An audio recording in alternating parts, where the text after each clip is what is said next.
വഖഫ് പോലും ഇപ്പം പടച്ചവനെ വഖഫ് ബില്ല് കേന്ദ്രം പാസാക്കിയിരിക്കുകയാണ്. പടച്ച റബ്ബിന്റെ മേല് പോലും അവര് കൈവച്ചിരിക്കുകയാണ്. എവിടെ എത്തിയിരിക്കുന്ന സഹോദരാ?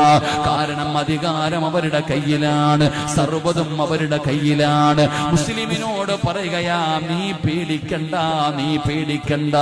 ഇനി നമ്മളെ സഹായിക്കാൻ ഒരാൾക്കേ കഴിയൂ.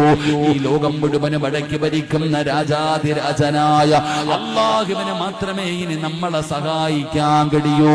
അതുകൊണ്ട് നീ അല്ലാഹു പറയുന്നതനുസരിച്ച് ജീവിക്കൂ, അല്ലാഹനെ പേടിച്ച് ജീവിക്കൂ. അല്ലാഹുവിന്റെ ഖുർആൻ പറയുകയാ, അല്ലാഹു പറയുന്നതനുസരിച്ച് ജീവിക്കുന്നവന് അല്ലാഹു സഹായിക്കുമെന്ന് അല്ലാഹുവിന്റെ വിശുദ്ധ ഖുർആൻ. അല്ലാഹു പറയുന്നതനുസരിച്ച് ജീവിച്ചാൽ ഒരിക്കലും നീ ഭയപ്പെടണ്ട. ഒരാൾക്കും നിന്നെ ഒന്നും ചെയ്യാൻ കഴിയില്ല. ഈ ലോകം മുഴുവനും നിനക്കെതിരെ തിരിഞ്ഞു വന്നാലും മോനെ പടച്ച റബ്ബ് നിന്റെ കൂടെയുണ്ടെങ്കിൽ ഈ ലോകം മുഴുവനും പരാജയപ്പെട്ടു പോകും സഹോദരാ. അതാണ് ബദർ പഠിപ്പിച്ചത്, അതാണ് ഉഹദ് പഠിപ്പിച്ചത്, അതാണ് ഖൈബർ പഠിപ്പിച്ചത്, അതാണ് ഹന്ദഖ് പഠിപ്പിച്ചത്.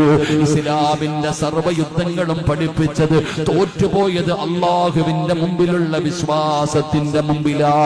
അതുകൊണ്ട് എന്റെ പ്രിയപ്പെട്ടവരോട് പറയുകയാണ്, അവനവന്റെ വീട്ടിൽ ദീന് കൊണ്ടുവാ.